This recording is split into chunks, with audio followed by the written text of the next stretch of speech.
This is the Baka60, not to be confused with the Baka60. This is a whole different keyboard, but we'll be talking about this one later on in this video. The Baka60 is designed by Paramount Keys, a new LA-based custom keyboard vendor. This is their first keyboard and was designed to compete with the good old Tofu from KBD fans. But is that good enough in today's keyboard market? Let's take a look. As always, this keyboard was sent to me for my honest review. I was not paid for this review, and Paramount Keys did not see the video before it went live. With the kit, you get a 6 feet USB-C cable, clip-in stabilizers, a keycap plus switch puller, a 60% Hotswap PCB with RGB and an interesting layout, an aluminum plate that supports other 60% layouts and tray-mounted keyboards, thin case foam with tray mount holes, and finally the CNC anodized aluminum case. The case comes in 3 colors: Onyx, Sakura Pink, and Freeze. Like the Tofu, the Baka60 is a tray mounted keyboard. Unlike the Tofu, however, instead of 6 mounting points, there are only 4, which is done by removing the 2 mounting points in the middle. The plate and PCB still have those extra mounting points, however, making these pieces compatible with a Tofu and other tray mounted 60% keyboards. The Baka60 also has the same internal cutout for compatibility with wireless PCBs and the battery. There's a standard USB-C cutout to the top left of the keyboard, and the bezel is thin and even all the way around. The side profile is where things start to look different from a Tofu. No text on the left side, but on the right side, the word Baka is embedded in katakana. A bit of the bottom of the case has been removed to give it more dimensionality, if that makes any sense. Flipping to the bottom of the case, we see spaces for the 4 included rubber feet, the Paramount logo centered on the bottom, and this cutout here, which is also present on the Tofu. I'm not actually sure what it's for, maybe something to do with wireless PCBs. The Hotswap has RGB LEDs on each individual switch, and has the switches in the south-facing orientation. Only one layout is supported, and it's a 60% ANSI with arrow keys, but with a slightly different layout from the Hotswap DZ60. The left shift is 2U, there's a question mark key, and the right shift is 1U. Basically what this layout does is take 0.25U from the left shift and 0.75U from the right shift to make room for the 1U question mark key. Lastly, this PCB is not QMK/VIA compatible. You must download the proprietary PK Hub software to access key remapping, macros, and RGB controls. I don't usually put too much thought into proprietary keyboard software because they tend to be not very good. But considering the fact that this is a $170 kit, and because the goal of the software was to be entry-level friendly, I have to be critical here. The short version is that the software needs a lot of work, and the lack of QMK VIA support is a huge downer because of this. Here's a list of issues that I have in no particular order. You can't resize the window. The section labeled macro is for both macros and key remapping. I would pull out macros to be its own section because key remapping isn't really a macro. With the macro section, it's not clear that I need to create a new group before I can start recording a macro.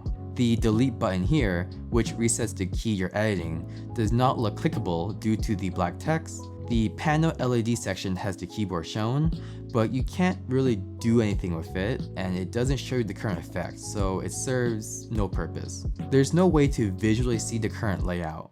You can see the default layout, but if you were to change the H key, for example, it doesn't show you what the new key is. You have to click to see the new key.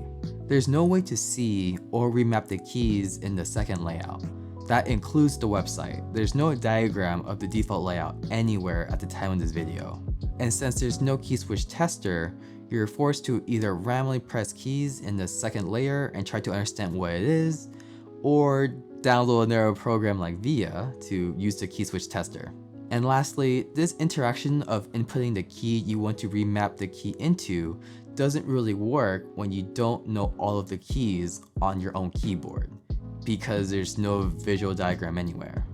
Let's go ahead and hear how this keyboard sounds. I'll be using Gator Yellow's loop with Crytox 205G0 for the sound test, and I'll do one test with it tray mounted, then another with burger mounting, which is when you have 2 O-rings sandwiching the plate on each mounting point.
Let's first compare the Baka60 with the Tofu.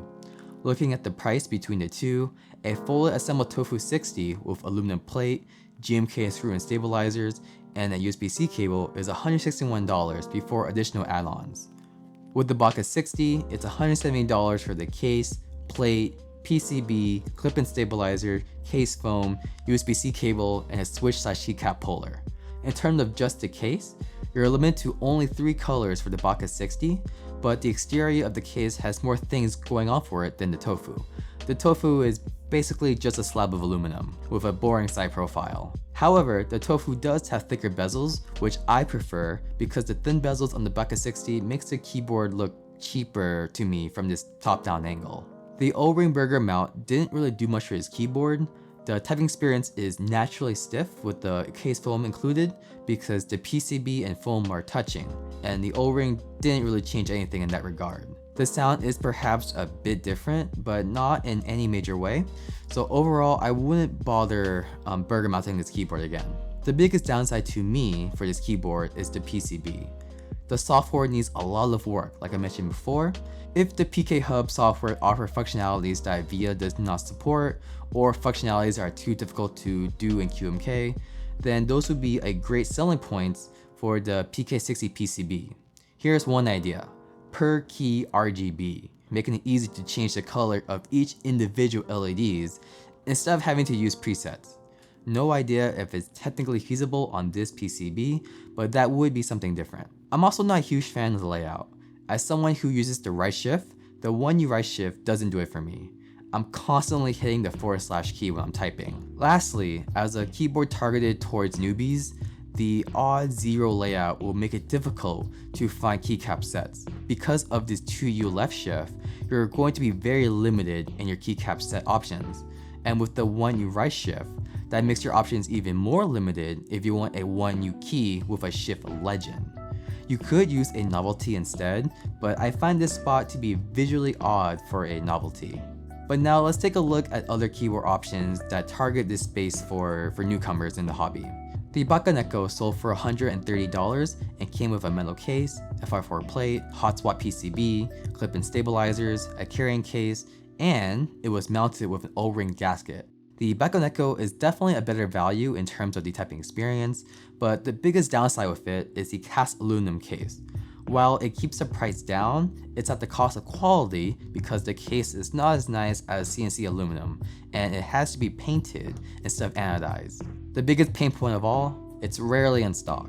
For something that's easier to get, we have the GMMK Pro.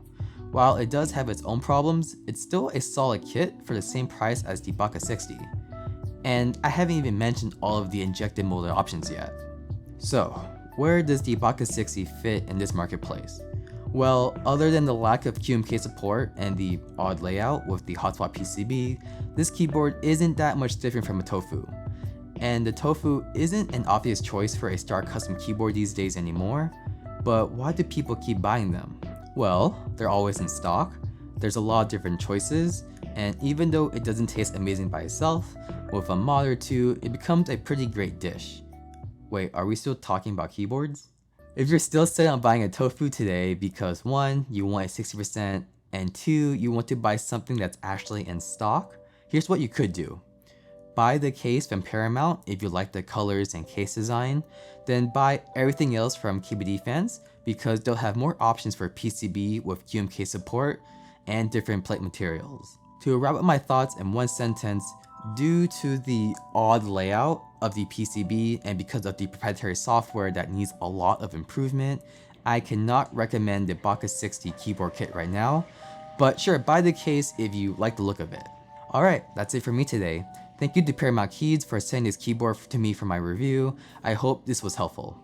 Please like the video if you found it interesting, and subscribe to stay updated on my future content.